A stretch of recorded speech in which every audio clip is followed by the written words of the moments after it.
नमस्ते दोस्तों, सनातन हिंदू विश्व के इस चैनल पर एक बार फिर से मैं पीयूष शर्मा आप सभी का हृदय से स्वागत करता हूं।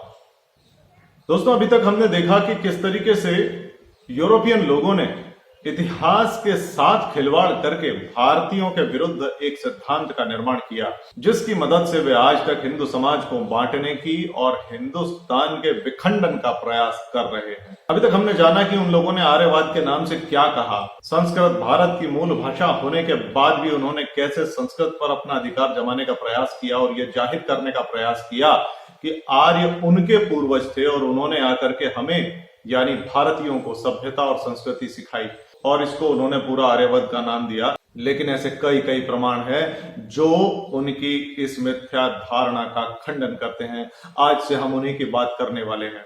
तो इस वीडियो के डिस्क्रिप्शन बॉक्स में दी हुई लिंक्स को क्लिक करके आप उन वीडियोस को देख सकते हैं, ताकि आपको अभी तक की दी हुई जानकारी मिल जाए।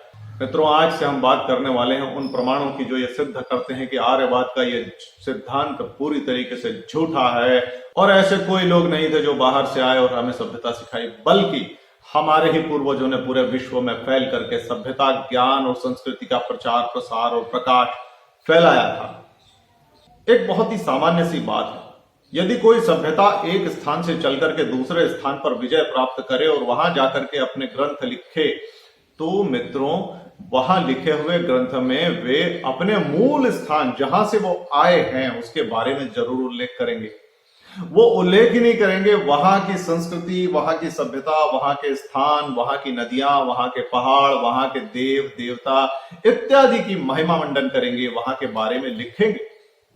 अब यदि हम मान भी लें कि यूरोप से आर्य लोग चले थे और भारत को आए थे और यहां आकर के उन्होंने वेद लिखे, तो मित्रों उन वेदों में, उन शास्त्रों में, उन ग्रंथों में और उस साहित्य में यूरोप से संबंधित चीजें हमें मिलनी चाहिए। और उस साहित्य में हमें वहां की नदियां, वहां के पहाड़, वहां की सागर इत्यादि चीजों की, वहां की जलवायु इत्यादि चीजों का उल्लेख मिलना चाहिए। और वो उल्लेख भी साधारण उल्लेख नहीं होना चाहिए। वो मिलता, यदि वो लोग वहां से आए होते तो बड़े ही गौरव के साथ वो अपनी चीजों का उल्लेख कर रहे होते। लेकिन ऐसा उन साहित्य में कहीं भी नहीं मिलता है। यदि कुछ मिलता है तो जम्बू द्वीप मिलता है, जो भारत का ही प्राचीन नाम है। यदि कुछ मिलता है तो भारत के ही भूगोल और विस्तार के बारे में बात की हुई मिलती है।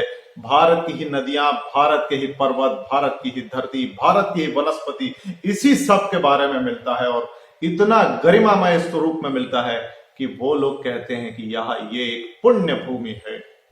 कोई भी बाहर से आई हुई आक्रांता समाज, बाहर से आया हुआ आक्रांता वर्ग कभी भी अपने द्वारा विजित भूमि के बारे में इस प्रकार की धारणा नहीं रखेगा।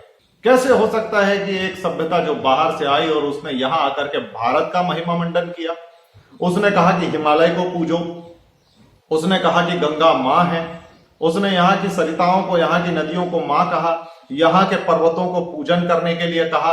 कैसे उसने यहाँ की वनस्पतियों, यहाँ की पेड़ों में देवताओं का वास है ऐसा बताया। भला बाहर से आई हुई सभ्यता ऐसा कर सकती? उदाहरण के लिए, जैसे कि इस्लाम की सभ्यता पूरे विश्व में कई देशों तक पहुंची, लेकिन वहां हमें महिमा मंडन यदि कहीं किसी का मिलता है, कुरान कहीं भी चला गया हो, लेकिन महिमा मंडन मक्का का मिलता है, अरब का मिलता है। ठीक वैसे ही बाइबल विश्व के किसी भी कोने में चला गया हो, ईसाई विश्व के किसी भी देश में पहुंच गए हो, लेकिन यदि वो महिमा मंडन करते हैं तो यरूशलेम का करते हैं, अपने ही पवित्र तीर्थ स्थानों का करते हैं जहां से वो संबंध रखते हैं। अब यदि आप कहते हैं कि आर्य किसी और देश से आए थे, किसी और जगह से आए थे, तो उन आर्यों ने अपने उन प्रदेशों का महिमा मंडन क्यों नहीं किया? क्यों वो यहां आकर के भारत के महिमा मंडन में लग गए? इस बात से बहुत स्पष्ट ध्यान में आता है कि वेद लिखने वाले, शास्त्र लिखने वाले, संस्कृत बोलने वाले इसी धरती की संतान थे, हमारे ही पूर्वज थे, और हम सभी भारतवासी, समस्त हिंदू समाज उन्हीं के वंशज हैं। आज के लिए इतना ही। आपसे निवेदन है, इस वीडियो को अवश्य लाइक करें, इस चैनल को सब्सक्राइब करें और राष्ट्र सेवा में अपनी ये अंजुलि जरूर छोड़ें। आप सभी का बहुत धन्यवाद। जय श्री राम।